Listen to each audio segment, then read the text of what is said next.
Okay, so we are live. We'll just wait for a few people to join us.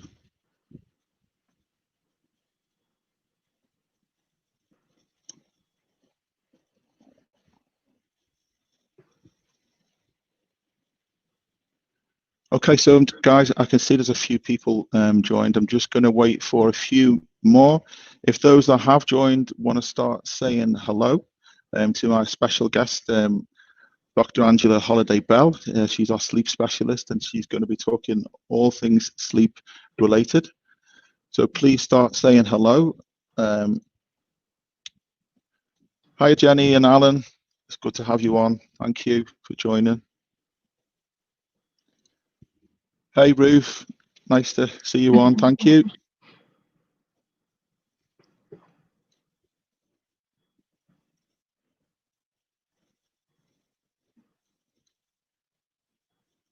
Don't be shy. Come on, say hello, and then what we'll do is I'll introduce Angela and bring it into the front, and then she can tell us all about herself.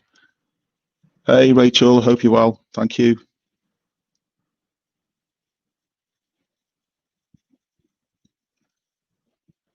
Hi, Julie. Nice to see you.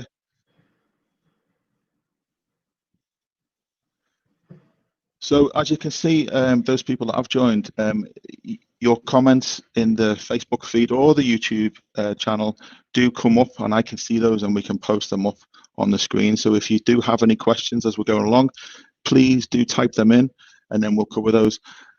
We've got enough people to start with, so I'm going to now bring Angela into the front with me.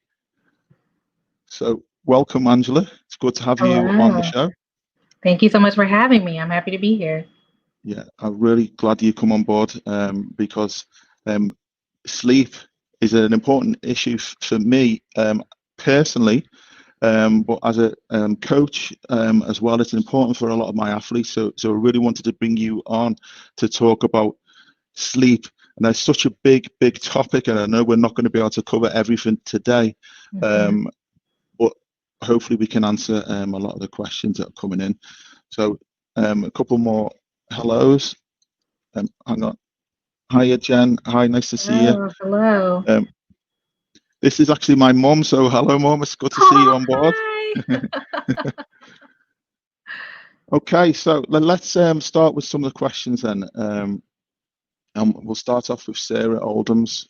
She's got a question or a couple of questions. So I do know Sarah, and at the minute, she's going through a diet phase, and so she's her kind of feedback is her biofeedback is good at the minute. She's not in any kind of blood pressure and everything is fine. So all of the feedback is normal, but she is starting to struggle with sleep.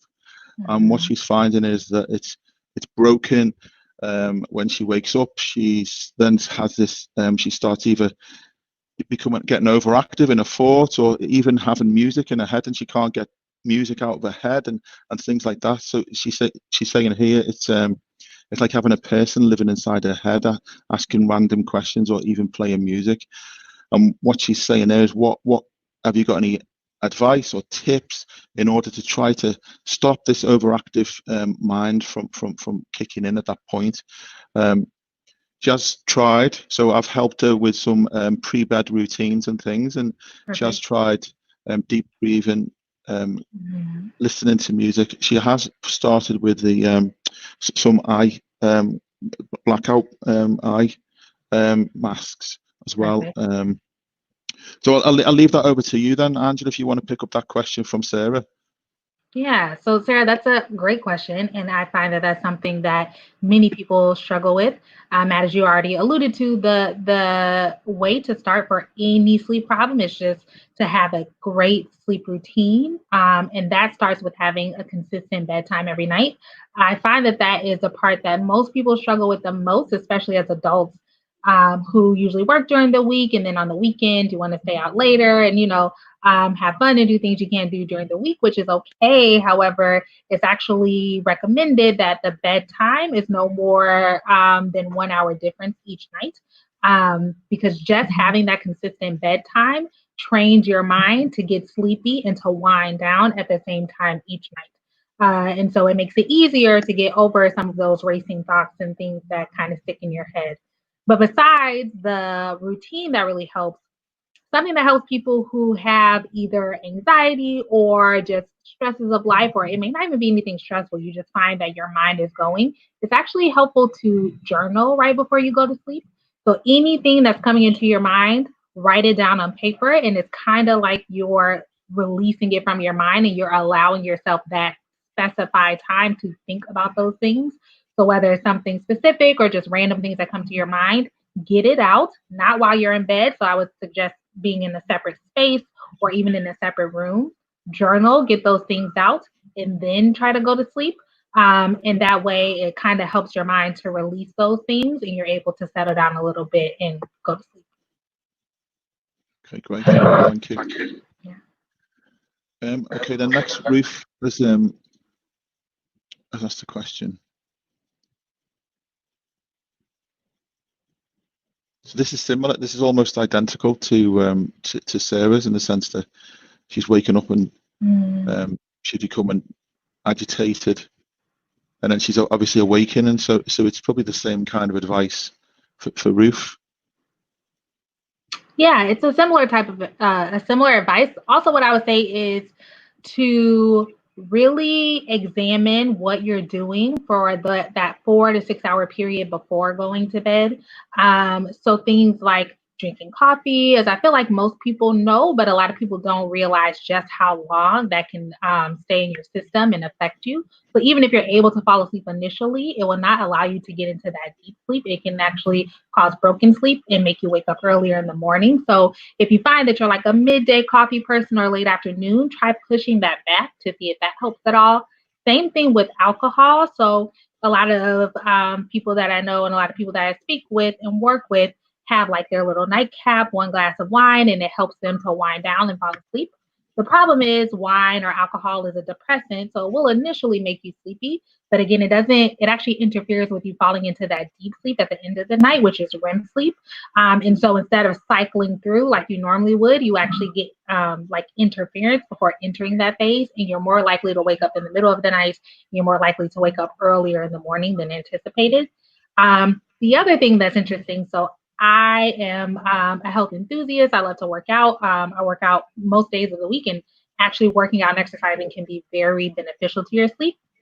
At the same time, if you work out too close to bedtime, it can also act as a stimulant and make it more difficult to fall and stay asleep. So that's something else that I would recommend if you're like a late evening person in terms of working out or you work out after work. Try just shifting some of those things around and see if that helps with your continuity of sleep. And also, sorry, it's just feedback.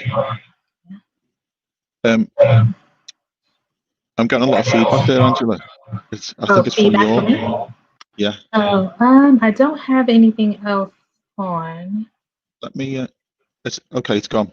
Right. Okay.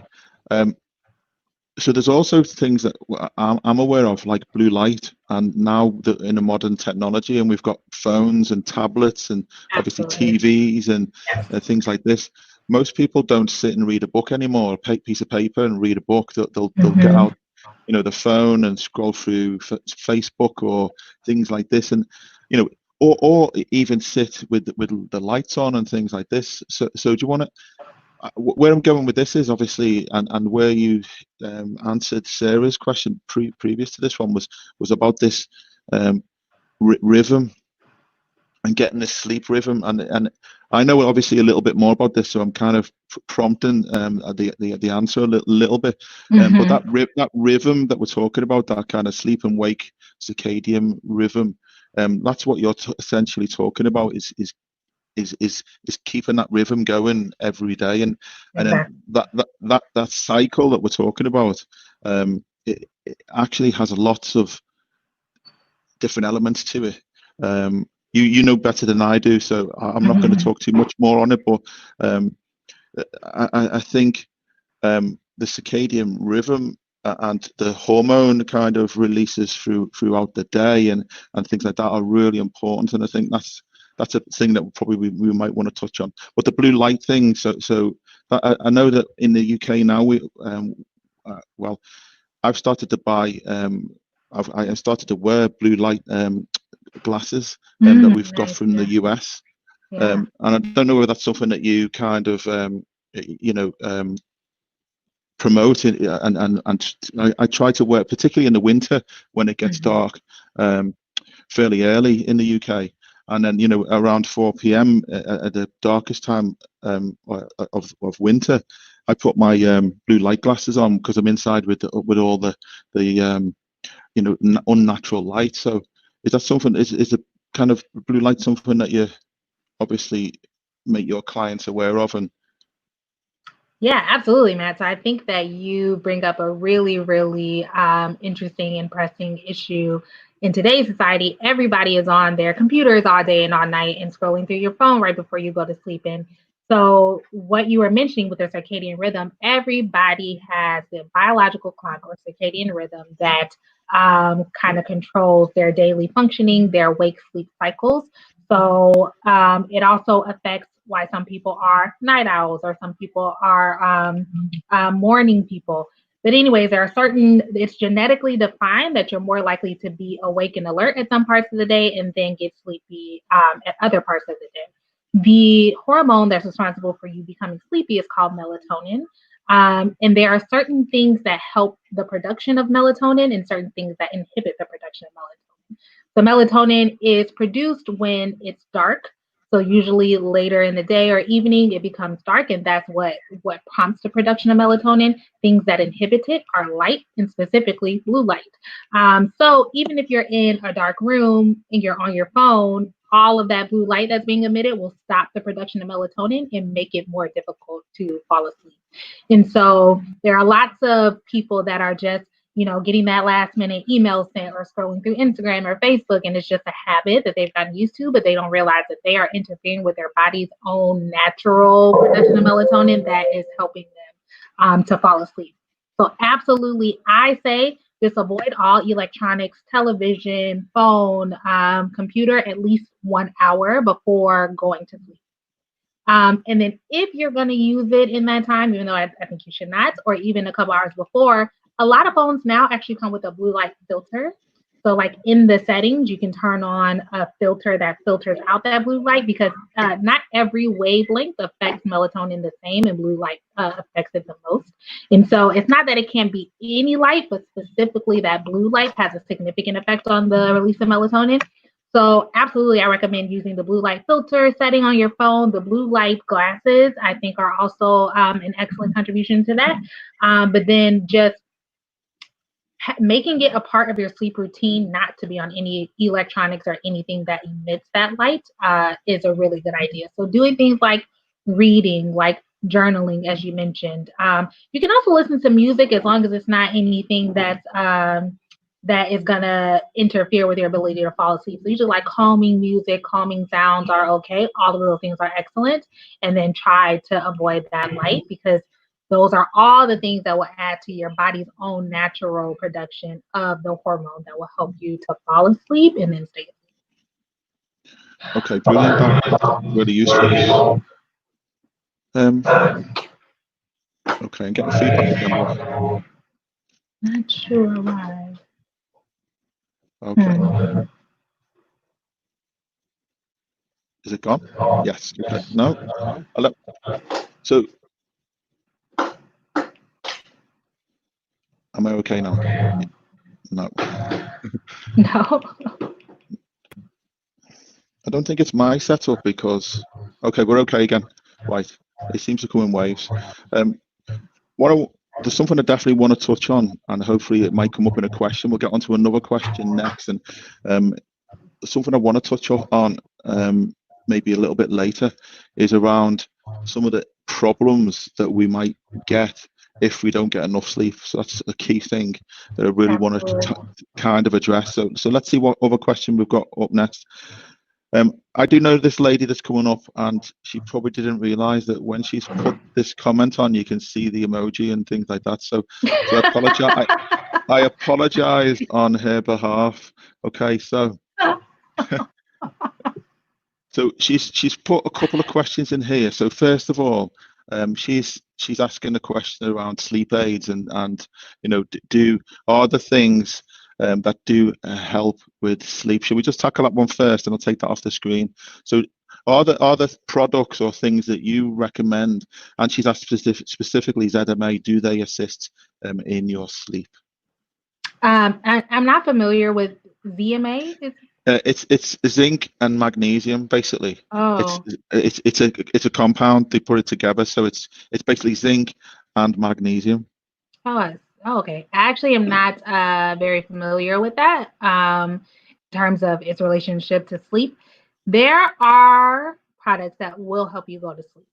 My personal preference is to try to fine tune the sleep routine and the sleep regimen enough that you don't need products, because what happens is you can get dependent on them, and they will help you fall asleep, but sometimes can lead to unrestful sleep. And so while you've slept, maybe 8 even to 10 hours, you will wake up and not feel as refreshed as you would had you gotten sleep without the use of sleep aids.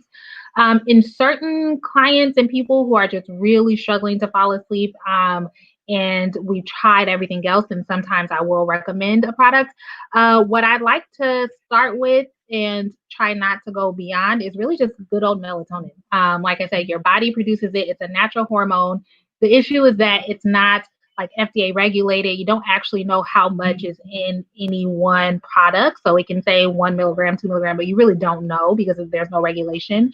But I always say start with the lowest effective dose and then increase from there. And again, I try to use it more as a temporizing measure until we can get we can fix the underlying issues of why sleep is an issue to begin with, because I believe that with the right routine, anybody can, get good sleep. And that is with the caveat of them not having some underlying sleep disorder that does require medical treatment for that disorder. And we can talk about the difference, a little bit later for that. What I have also seen, and if this is required, I usually am not, I'm usually referring for evaluation for other things. First is Trazodone. So Trazodone is a sleep aid that is actually very effective. It was originally more of an like psychotic medication, so used for anxiety.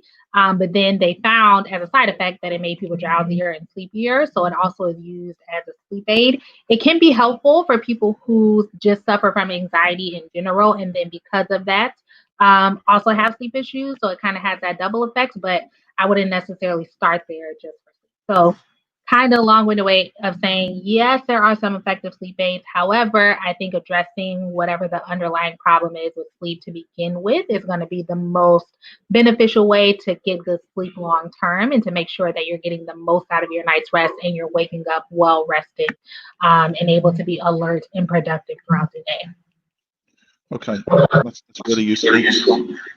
So I think I'm gonna ask you something, but I think I know the answer to it, or at least I've got a kind of a view on it myself. But obviously, in the UK, and I imagine it's similar in the US. If we go to our GP and we suffer from not being able to get to sleep, they often would prescribe some form of sleeping tablet, like a diazepam or something along those lines. Now, what would your advice be, or what are your thoughts around those kind of products? It's interesting. So I think sleep is a difficult topic to get into at a primary doctor's visit, because there are so many things that can affect your sleep. And it really requires a deep dive into sleep routine, into other things like anxiety, like depression, other things that can interfere with sleep, or sleep disorders, obstructive sleep apnea. And that can just be a daunting task for a primary care physician who also has to think about your weight and your blood pressure and your heart and all those other things. And so I think it's easy to give a kind of quick fix. I am not a fan of the benzodiazepine kind of class, which is like diazepam. Again, I don't think that it is useful for restful sleep. And also what happens is people build up a tolerance, and so you end up needing more and more to get the same effect that you got initially. And then there's definitely a risk of dependence on it, and so I think you can start creating more problems than you initially had, and trying to break that dependence can be difficult.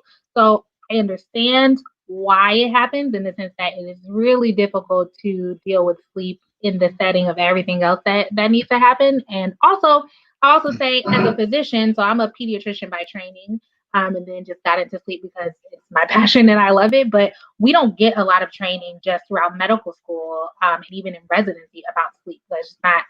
We get like, oh, sleep is important, you should do it, but we don't get a lot of training as to how to help other people get better sleep.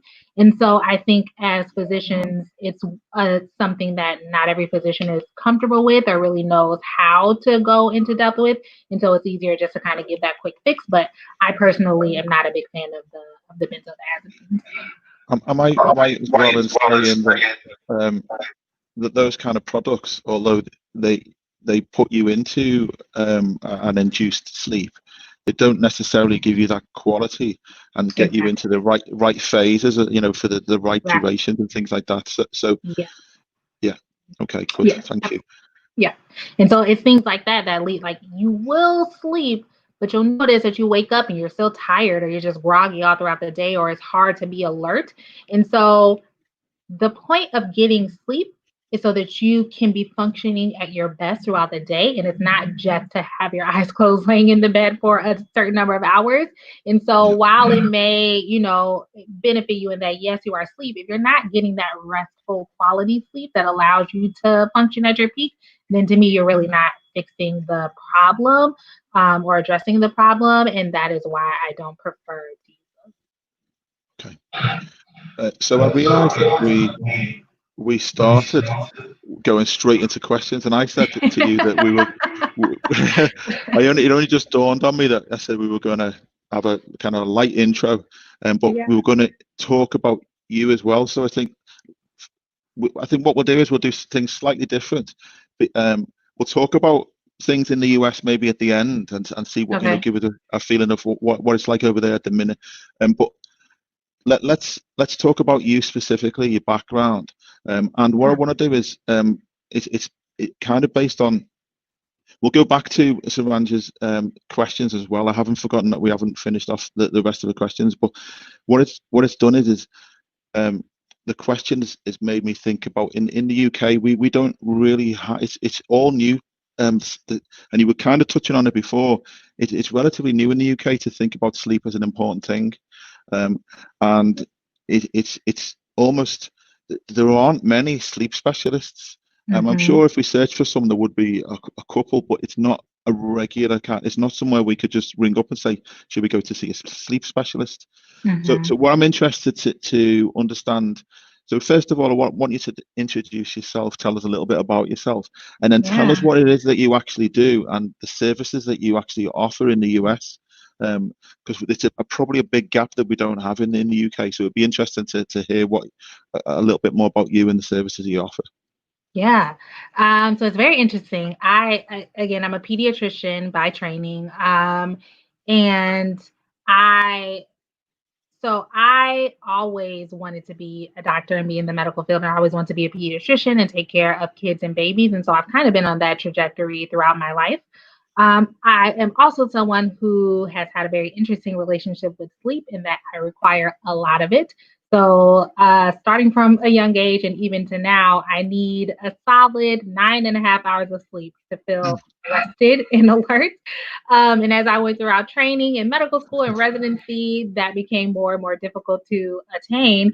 And what I realized was that my mood was affected, my health was affected, my relationships were affected. And I'm like, why am I feeling like this? Like, whenever I didn't get enough sleep, so many facets of my life were affected.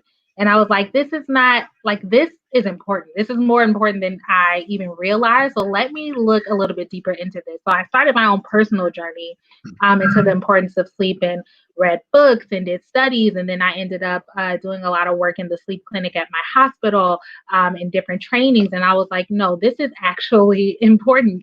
And not enough people realize just how important it is and how detrimental it can be to your health if you don't get enough sleep. And then as a pediatrician, sleep is one of those things that actually comes up at so many visits, from the newborn visit, new parents are not getting sleep, kids that are not sleeping, adolescents, and so on. So you just see it go throughout. It's usually not addressed. And then in the society that we live in, where it's like, sleep later, we'll sleep when we die, you work hard, you play hard. Sleep has always been something that's been put on the back burner, but significantly affects people's quality of life. And so I decided to do a training in clinical sleep health to educate myself a little bit deeper. Like I said, even as a physician, that's just not something we got a deep foundation in medical training, and then to also educate my patients. And so it initially started with actually a blog. I have a blog called thesolutionissleep.com.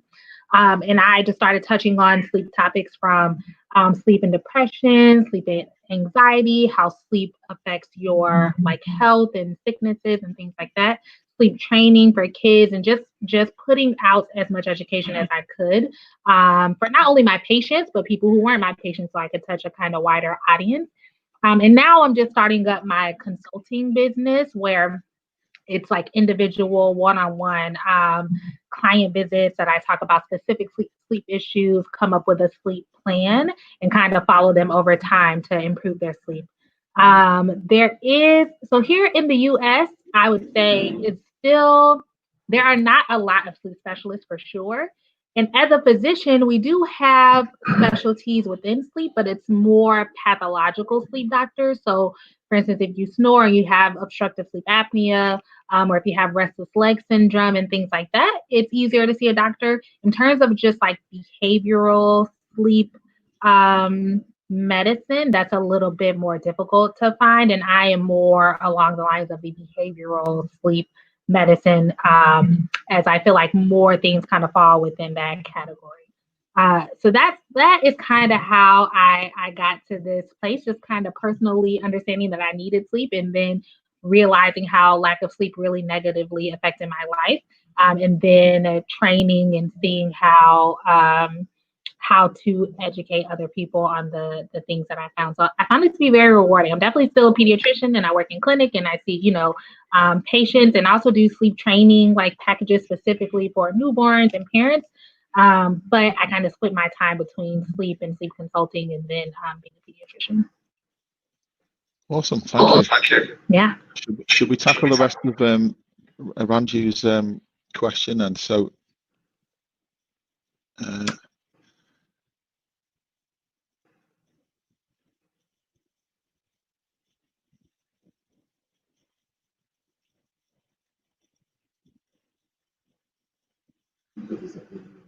again, I think what she's talking about, what you mentioned again around the consistency of getting to sleep at a regular time. What she's asking, can she reset her circadian rhythm? So, and I think that again, that's what you said, is if you consistently, I mean, I'm answering your question for you, but if you consistently goes to bed at the same time every night, then is that the case that that's how you reset your circadian rhythm? So Absolutely. One of the questions I've got then, and you did touch on it before, is around, say, and I think the answer is no to this, but a lot of people will kind of burn the midnight oil Monday to Friday, maybe, through work, and go to bed late and get up early, and then think, well, I'll catch up my sleep at the weekend, or if they've got an opportunity, go to bed in the afternoon and have a sleep in the afternoon. Does that significantly or negatively impact your circadian rhythm? Is the answer still every single day to try to get to bed at the same time within that hour range every single day. Yeah, you're nodding, so I think that's Because there is this myth that you can skimp out on sleep and then eventually you catch up on sleep. So I just catch up on my sleep over the weekend. And the reason that is a myth is because it does not quite work like that. So absolutely, if you miss sleep, you should try to get more sleep, because more sleep is always going to be beneficial. But that does not make up for the fact that you missed all that sleep during the week. So your body is amazing in all of the functions that it completes while you're sleeping. So all of your what are called cytokines and your antibodies actually rev up while you're sleeping. So people, for instance, may realize that when you're sick, you're really sleepy, you just want to sleep all day. That's a good thing. That's your body saying, let's shut down all of these unnecessary functions and use all of our energy to fight off this virus, this bacteria, and so on and so forth. That happens every single night. You also consolidate your memories while you're sleeping at night. Your cells turn over more quickly. You produce collagen at night. Kids produce growth hormone at night. Your body does so many functions at night that when you're skimping out on that, you can't make up for those functions on other nights of sleep. So there is no making up for that. Definitely, you should try to get more sleep because it's going to be beneficial, but there's no way to make it up.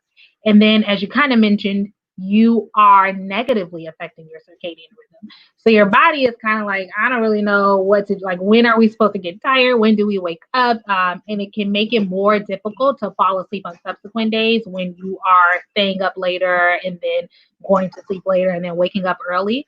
The best thing you can do is just have consistency in your sleep cycle. So again, literally a 1 hour window each way in terms of bedtime and waking up is going to be the best way to get the most out of your sleep routine. And then also, in going back to the question, so I think what can be tricky is determining how much sleep you need, right? Like, how do I know how much sleep I need, especially in situations where you may work and not get enough sleep during the week, and then in the weekend you sleep for such a long time that it's hard to find a happy medium. I actually recommend that people do something called a sleepcation, like a sleep vacation, where you literally take like a week or so of time where you're away from responsibilities and activities and things that you have to do. You can do this at a hotel, a cabin, whatever you choose, and literally just sleep. You allow your body to sleep. The first few nights, people usually sleep for a very long time, and that is not your sleep need. That is your body trying to catch up and work off your sleep debt, we call it. And then after that, you will notice, and we also recommend, like, don't use any alarm clocks, don't use any apps or anything like that. Just allow your body to do its thing. And then you'll notice after 4 or 5 nights, you start to get sleepy around the same time. You start to wake up at the same time. And then however many hours that kind of equalizes out to is how much sleep you need. So you start there. Like I said, I've done this and I'm 9.5 hours solid. That is my golden spot. But there are some people who only really require 6 hours of sleep and some that require 10. It's kind of like a 6 to 10, even though we say 7 to 8, but that's the average. And then if you get that sleep and you wake up and you feel rested, and you're able to complete your day functioning highly, and then you get sleepy at the same time, then you've gotten enough sleep. I think it's hard to use apps and things like that to determine whether or not you've gotten enough sleep, because there's no true way to measure what sleep cycle you're in with apps. So they're going to try their best and they actually like use the way you like move and things like that, but that's not very accurate. There is something called actigraphy, that is better at monitoring your sleep waves, but that's something that you would go to, like I said, one of the sleep clinics to get. It's very specialized. Most people are not going to use that. So unless you have that, an actigraphy kind of monitoring system, then the sleeping apps are not that accurate. So to answer your question, going to sleep at the same time, listening to your body and waking up at the time that you would normally feel alert and awake is going to be your best bet at getting sleep. And if you feel awake and alert and are able to function, you've gotten enough sleep. And I wouldn't rely too heavily on what cycle the app says that you're in. Okay, I mean, I some stats around professional athletes, and it had a list of how many hours sleep some of these athletes got, and they were all well-known athletes, and I can't remember the exact figures for them, but some of them, were 6 hours. Well, I think one of them was 12 hours he needed to sleep. And he might have been an endurance athlete or something, where his best sleep was 12 hours. And I thought that's almost ridiculous. It's half a day to sleep, but that was a lot of sleep. Yeah.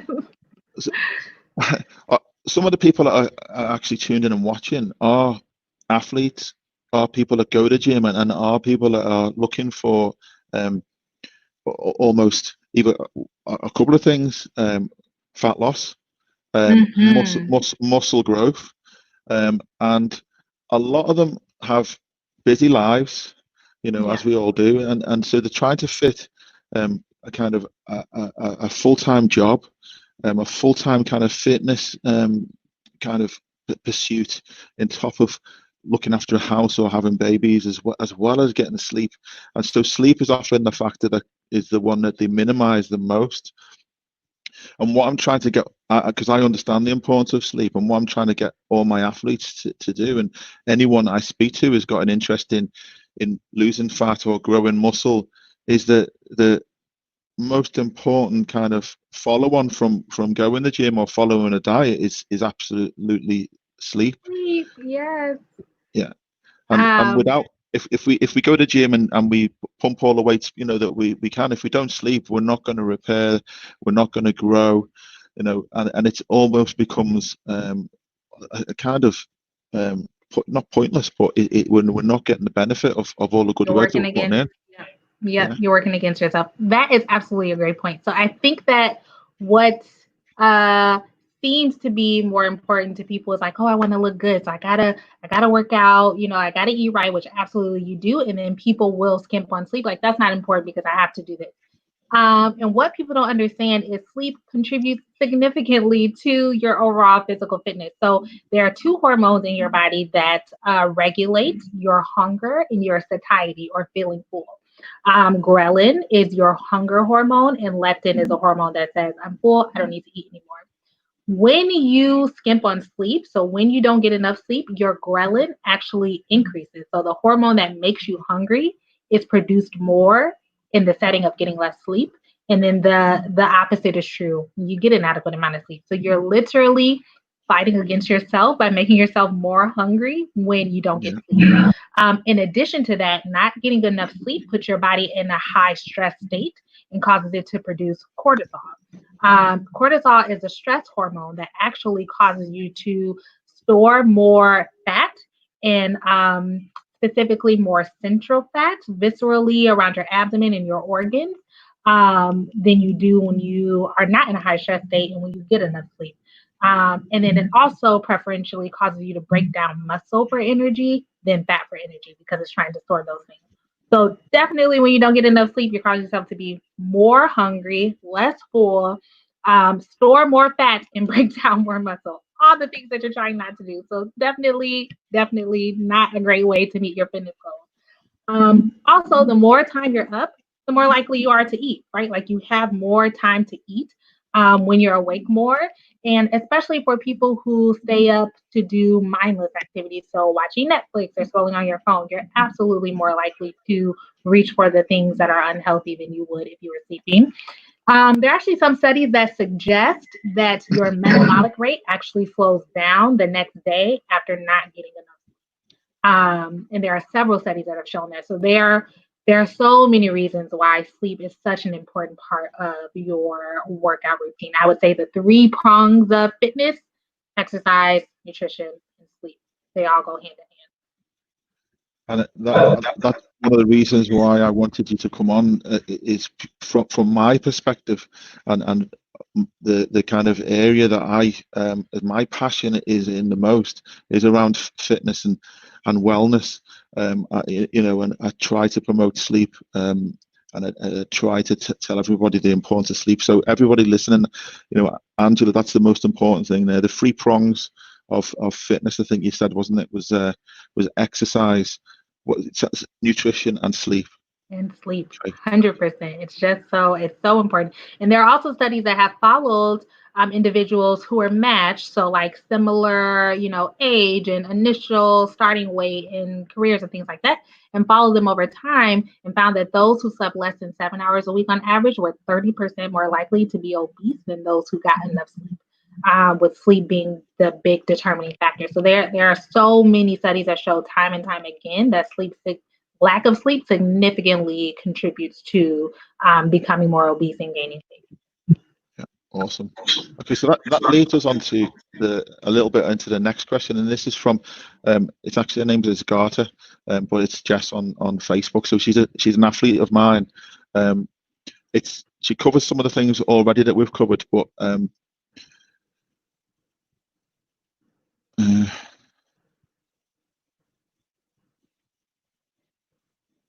so Agatha is one of the people I am constantly monitoring her kind of sleep, or at least the kind of when she goes to bed and when she wakes up, and she is without fail every single week always under 7 hours a night on average, and I'm always trying to encourage her to get more sleep. So hopefully she was listening when on the previous thing. But have you got any advice to help her? I think she is a busy mum, and I think what she then finds is she gets into this routine of doing chores late at night instead of going to bed, and she's probably trying to avoid going to bed and doing these other things to almost, I don't know, to keep her from going to bed. And then she's up really, really early because she's got a daughter. So she's put there 6 hours of sleep as her average, which it's around 6.5 hours sleep she's getting on a daily basis. And then obviously you've already answered the fact of how badly is this affecting her well-being and her physical and fitness goals or progress. So, and you have covered some tips on how to improve sleep. Or is there anything else you can add to Agatha's kind of questions there? Yeah, I just want to start by saying, Jess, you are not alone. I think that is the hardest part and why sleep is becoming a public health crisis, because our plates are so full. There's so much that you're trying to accomplish in a day that it seems so hard to fit everything in. What I would say is, so no matter how busy our days are, most of us remember to eat. You remember to shower. You remember to work out for some of us if it's really important, because those are the things that you feel are the most important. So you prioritize them. All it means for sleep is you have to shift your mindset to prioritizing sleep. That has to be something that is on the top of the list instead of at the bottom. So most people think of it like, oh, if I get to sleep, once I do this and then I can get to sleep if this happens. You have to start saying, I'm going to sleep at this time. Whatever else I can get done between now and then, cool. And if I can't, then that has to go to the next thing. It has to be a priority for you in order to make that change, because otherwise it's going to be so difficult. I think most of the mothers I talk to who have children make sure their kids have a bedtime. Like, we're taking a bath at 7, we're reading the book at 7:30, you're going to sleep at 8, because they realize it's important for their kids to get sleep. If they don't get sleep, they're cranky or they're not doing as well in school. It's the same thing for you. So I would say, also try to have a bedtime routine that's enjoyable. So try to have that be the part of your day you look forward to. I think some chamomile tea. We didn't really touch on this, but some of the natural sleep aids are actually really helpful. So like chamomile tea, vanilla, lavender are all great things. Pick a nice book that you like to read or something that you like to enjoy, music, like have it be your time. I think for a lot of mommies, they like put their kids to bed and they're like, now this is my time. Like I get to not have the kids and be up. But you don't want to sacrifice your health and your overall well-being by not getting sleep. So put the kid to bed and then have your routine that you enjoy. Have it be something that you look forward to when you're winding down to go to sleep. So I would say that's the biggest thing. Like I really look forward to my sleep routine and I'm like, okay, this is my time to wind down and get sleep. I would say being a busy medical professional in residency is when I really had to make that shift of like, okay, I have to prioritize my sleep. There were times that I was working, 12, 16, even 24-hour shifts. And it's really difficult to get sleep during that time. So I had to literally make it a point to say, no matter what, I'm going to get this amount of sleep. And anything that doesn't fit within that schedule to make that happen has to fall by the wayside. So it's all about those priorities. And part of that is putting yourself and your health first. Yeah, so I think the number one thing for Jess to kind of to do is understand the importance of sleep. So once she does that, then it's a case of planning and almost reversing what most people do in the morning by setting an alarm to wake up. It's almost planning on that you're almost setting an alarm to go to sleep, to start your pre-bed routine and go to sleep, and it has to be at the same time, just as important as it is to get up. Or Jess probably doesn't have an alarm. Her alarm is a daughter, I would imagine. But it's the same kind of protocol as if we're waking up with an alarm, and we should really be kind of structuring that in our daily plan and going to bed at the same time. That actually goes on to another question from Rachel, and she's asking around an alarm clock, and a simple question around: does an alarm clock help or hinder getting good sleep? That's a good question. So I would say in an ideal world, you would just allow your body to wake you up at its natural time when your melatonin levels are low, which is normally in the morning, and you get up and everything is great. I think that is not as realistic because we usually have commitments and things that we, have to get to by a certain amount of time. Having an alarm clock does not hinder your sleep, though. It's okay. Like, as long as you're getting enough sleep to feel rested when you wake up, it's fine to have an alarm clock. I will say what is more physiological is it's called the sunrise alarm clocks. That is a light rather than a sound. So it's more physiologic that you become awake with light. So again, light reduces melatonin production. So when the sun rises, your melatonin production goes down, and then you're more likely to naturally wake up. So there are some alarm clocks that just naturally increase the brightness over a certain amount of time until you're awake. And so that is more physiologic, but it's not harmful to you to have an alarm clock that wakes you up. Okay, so let's just prod that question a little bit more. So if, say, for instance, someone has to get up fairly early, say, let's just say like 5 o'clock in the morning or 5:30 in AM. Now, does the circadian rhythm, trying to set that circadian rhythm so that they're getting enough sleep, just mean really that they're going to go to bed earlier? So that would that, getting up at 5 AM, is that any different to getting up at 7 AM as long as they're getting to bed that kind of time earlier and getting that enough sleep? That's a good question. So our circadian rhythm is a little bit tricky in that it is more genetically defined that you are likely to be sleepier during certain parts of the day than others, meaning 7 hours that ends at 4:30 in the morning will likely feel different than 7 hours that ends at 7 or 8 o'clock in the morning. And unfortunately, a lot of that is genetically defined. So that the whole, like I said, night owl, early bird thing is real. And you can work to reset that, but it's only going to reset so much. So for instance, I am actually technically a night owl. If I were to be on my normal schedule, I would actually go to sleep somewhere around 2 a.m. and then wake up closer to 12-ish. But life doesn't work like that, so I can't do that. But I have trained myself to wake up earlier. It's not gonna be as natural of a thing for me to feel as alert that early. However, going to sleep at the same time earlier, no matter what time it is, and waking up at the same time will help you to reset it in some way. It still help you to feel rested. It just, for a person who would naturally wake up at 4:30 in the morning with no help, will probably feel a little bit more alert than myself, even if we both got the same amount of sleep. So you are fighting against genetics a little bit, but you absolutely can do a lot to affect And that helps quite a lot. Yeah. Okay, so next question from Jen.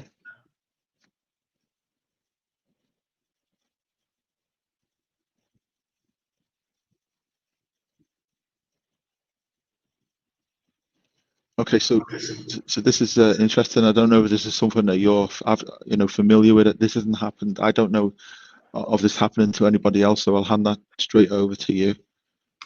Yeah. So is she going mad, or is it a sleep issue? It's a sleep issue. I don't think you're going mad.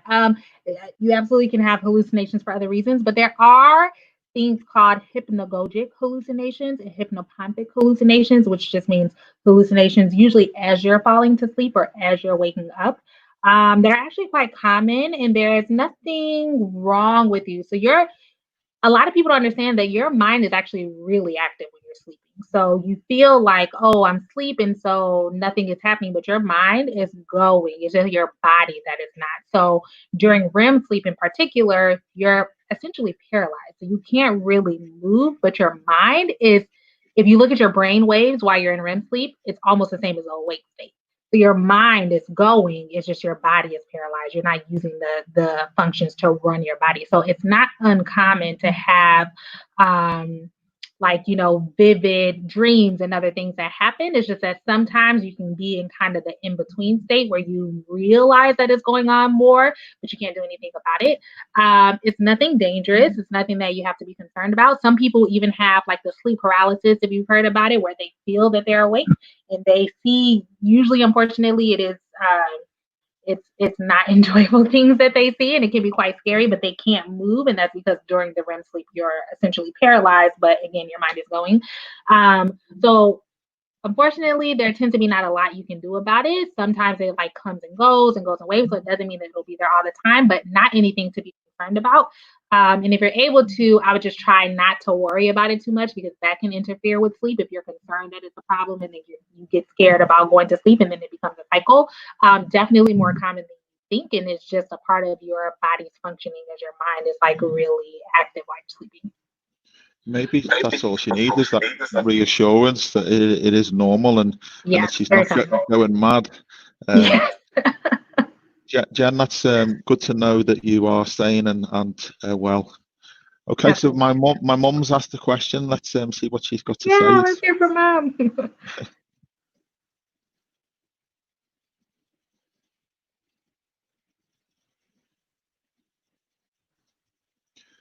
Now, my mum is in her early 70s now, and obviously at that stage hormonally of her life. I don't know whether that has a major factor to play in that, or whether that's just a red herring.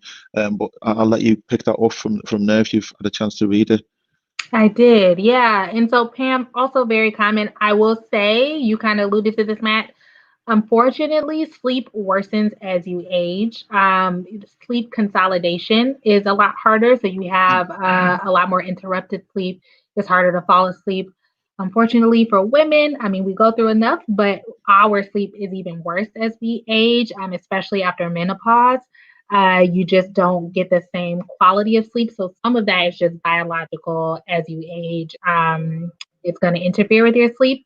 I would say, in terms of being able to fall asleep, the best thing you can do is all the things we already talked about. So you really want to set yourself up as best you can to give your mind and your body a fighting chance. So if your mind is like, listen, at 9 p.m. every night, I'm falling asleep, it'll be so much easier to do that than if there are differences, and then avoiding blue lights and alcohol and coffee and all those things I talked about.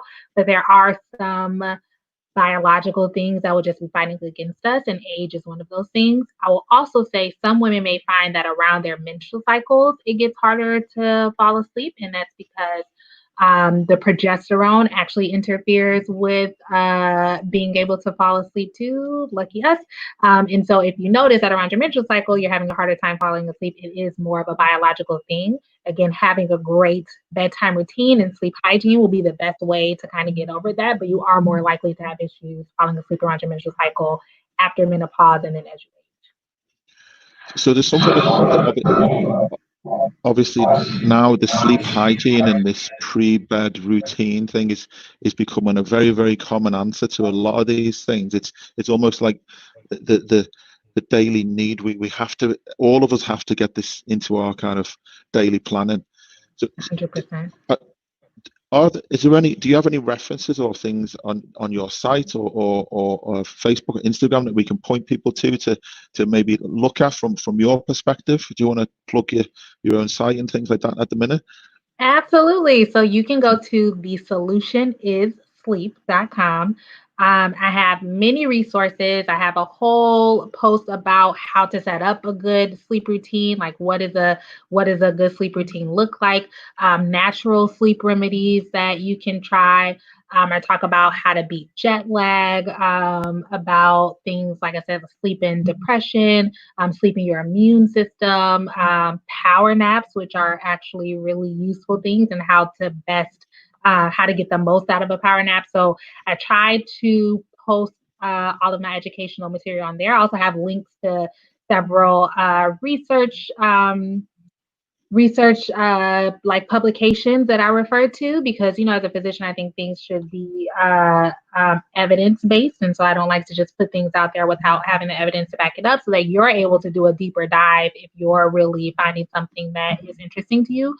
So absolutely visit thesolutionissleep.com. And then I also try to throw in some sleep tips on my Instagram page at the Sleep MD, that's here at the bottom, to try to give little smaller tips here. Give smaller, just like factoids and tidbits, but absolutely thesolutionissleep.com. I try to give you a deeper dive into sleep issues. And then if you have questions specifically or concerns or things that you would like me to write about, I'm always open to answering emails at thesolutionissleep@gmail.com, or you can just reach me on my site, either way, but absolutely feel free to visit those things. What I'll get you to do, Angela, is comment on the feed and put those things into the feed so people can see the feed and the actual comments written down. Okay, will do. Okay, so we're soldiering on with not a lot of time, but we still have got quite a few questions, so we can just try and get through these. I just want to, Jen Harker said thank you very much for answering that. My mum has responded quite quickly and said thanks as well for your answer there. You're so welcome. Okay, so Alan,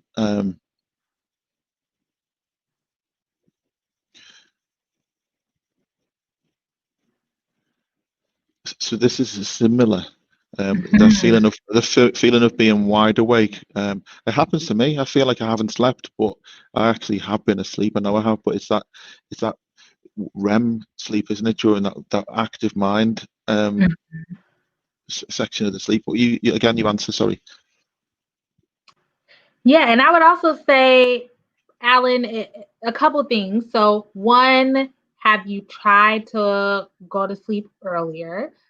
Because there are some people who say, no matter what, I wake up at 4 and I'm wide awake. And that just may be your body's natural time of alertness. That doesn't mean that you're necessarily getting enough sleep. That just means that your body is going to be more likely to be awake anyways. I would say also pay attention to how you're functioning throughout the day. So are you awake and alert throughout the day, or are you awake for those first couple hours and then it's hard to get through the rest of the day? So that's a two-part question. If you feel like, I'm awake and alert and I'm functioning throughout the day and everything is fine, you may be one of the very few people. There's like 2% of people who are called genetically short sleepers. So they only really need, the shortest amount I've seen in my research is 4 hours of sleep. It's super rare. More people feel that they are than they are, but there are some people who feel rested after 4 hours of sleep. But again, that means that you're rested and productive and alert throughout the day and not just in those couple hours. If you're not, then I would try going to sleep earlier, because it just may mean that your body will wake up at that time naturally, but it may need more sleep. So you may have to start your bedtime routine. Okay, thank you. Alan's a bit of a comedian, so this is sorry for the pick. It was a bad hair day. We've all been there, Alan. No worries. Okay, so another one of my clients, Pip, has got a question.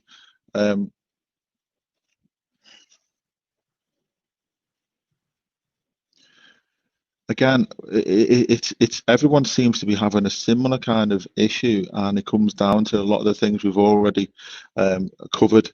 So without wanting to repeat and go over the same thing, unless you've got someone else to add, I think Pip, hopefully you joined at various points where Angela was talking about sleep hygiene, sleep routines. It's things that I talk to you about on a daily basis or weekly basis. It's getting that routine and getting to bed at the right time, the same time, every day, and just getting that hygiene programming into your daily routine. Is that okay, Angela? Oh, sorry. I do have one thing to add, and your mom actually alluded to this. Two other things I guess I should say that are part of good sleep hygiene. If you are in the bed and you are finding that you cannot fall asleep, get out of the bed. That's called stimulus control.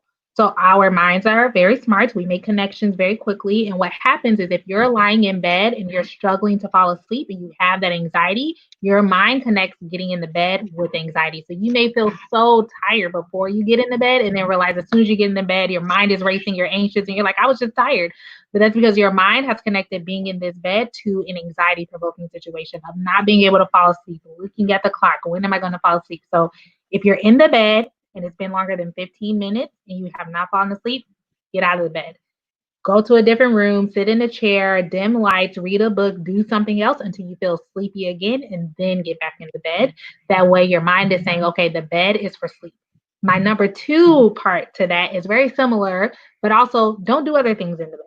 Mostly. There are some things that you should do in the bed. We'll leave that private. But you should not watch you should not watch television in your bed. You should not talk on the phone in your bed. You should not make calls in your bed because again, your mind starts to connect the bed with all these other activities, and it should really be for sleep and some other things. So you want to make sure that you move, eating out the bed, all of those things, because you're literally just, all of this is training your mind. So your mind knows, oh, we're in the bed. That means it's time to go to sleep, and it makes it easier to settle down and fall asleep.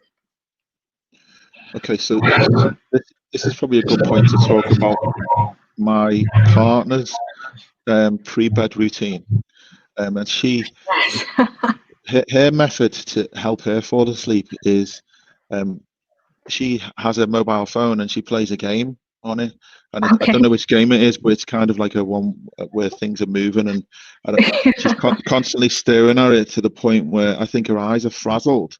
That she literally the almost burnt out the socket. She then feels tired. Now, what I would like you to do is, and I've tried to tell her this, that's not a good pre-bed habit.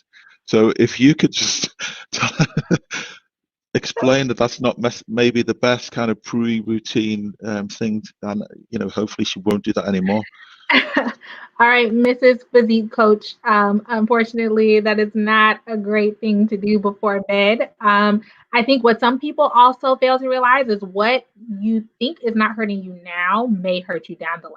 So even if you feel like, no, but this is fine, I'm able to fall asleep with the TV on or playing a game, eventually that can lead to more interruptions in your sleep and you being able to fall asleep. So it may seem okay, but it just sets you up for more issues down the line. So I would say definitely not playing games with lights and things that are in sounds, because that will only activate and stimulate your brain more.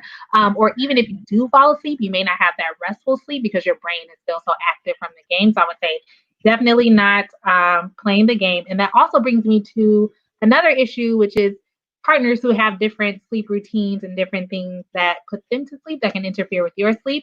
My husband is a short sleeper and I am a long sleeper, and our routines do not match up at all.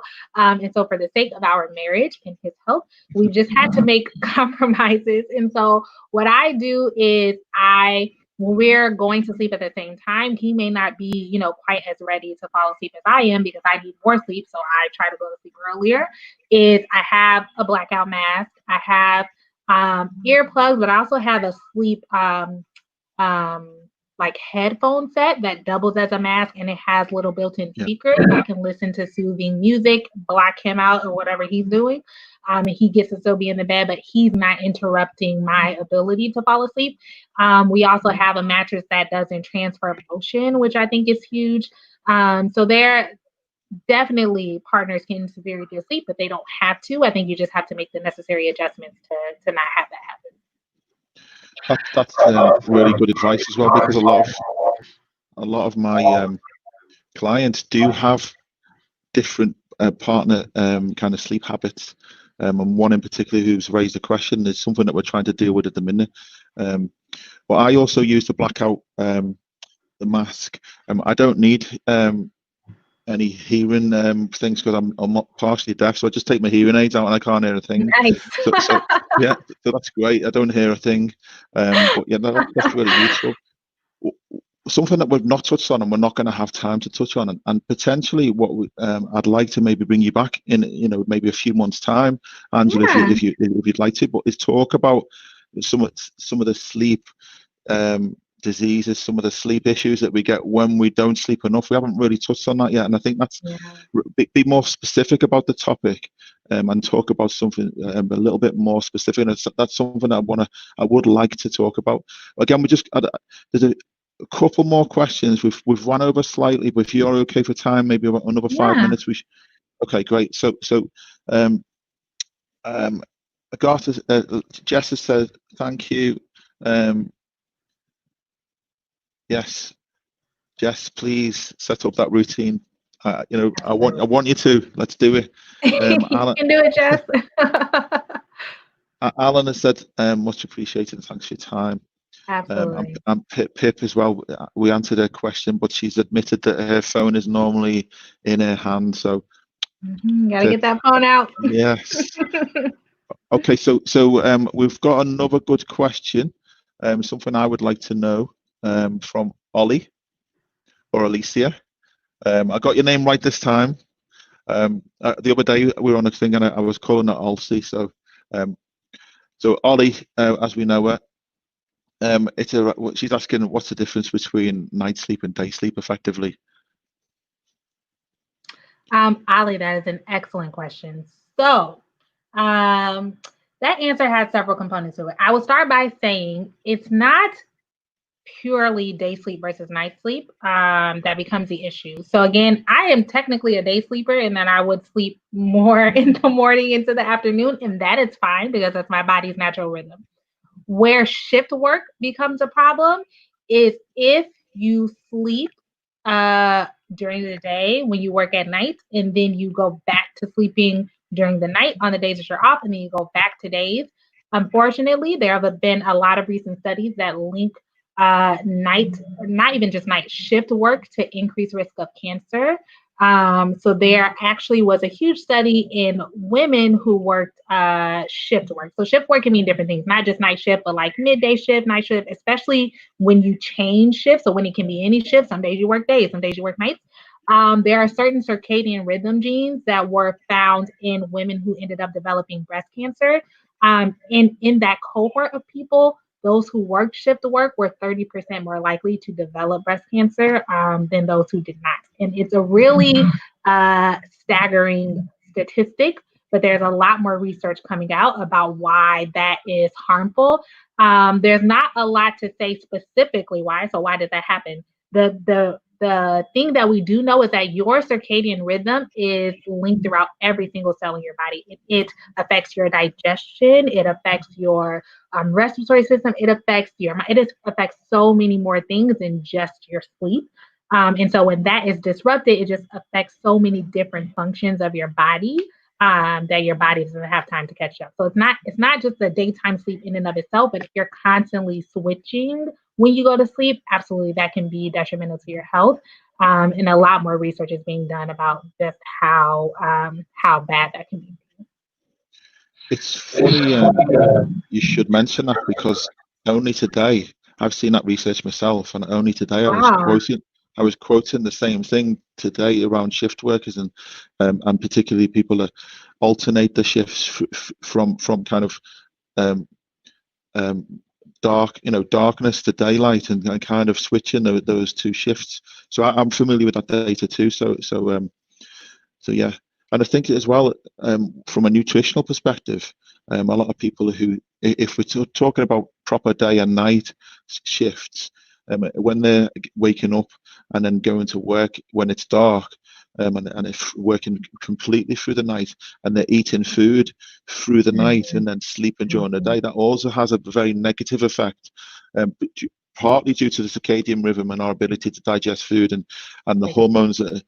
So it has a double type of whammy to it, which is a very negative thing. So, and that's something that any shift worker should really understand, the kind of pressure and things they're putting their body through. to either argue the case not to do it or argue the case for more money.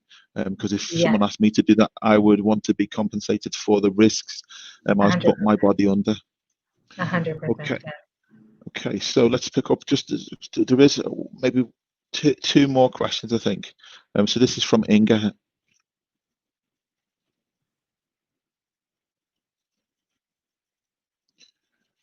Okay, so you have wrote a blog or some information around power naps, and potentially this is what Inga's talking about. So yeah, I will give you the highlights in that. Napping is excellent.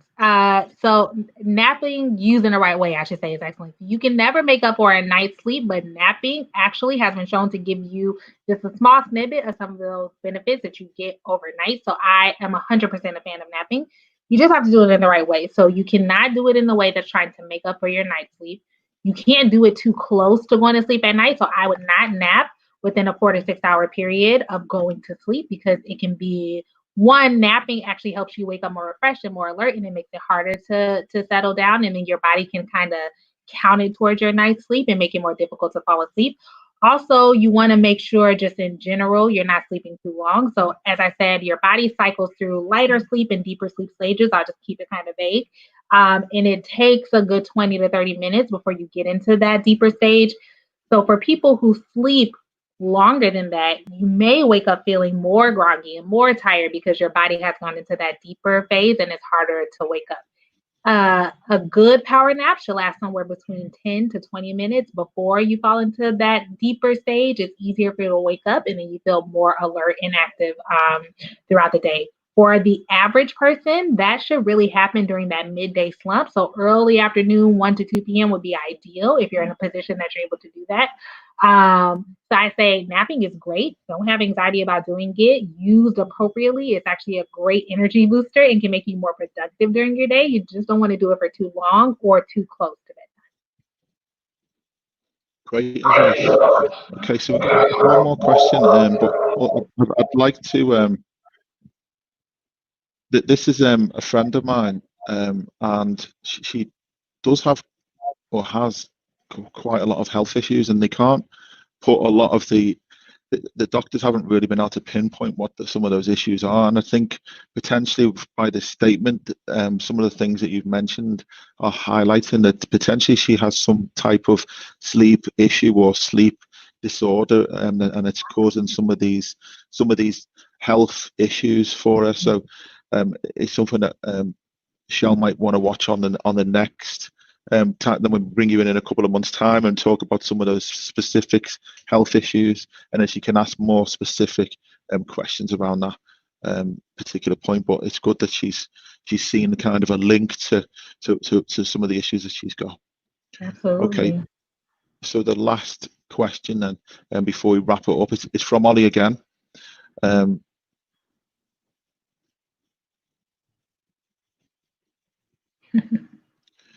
That's such a common thing, isn't it? Pushing the snooze button, isn't it? So.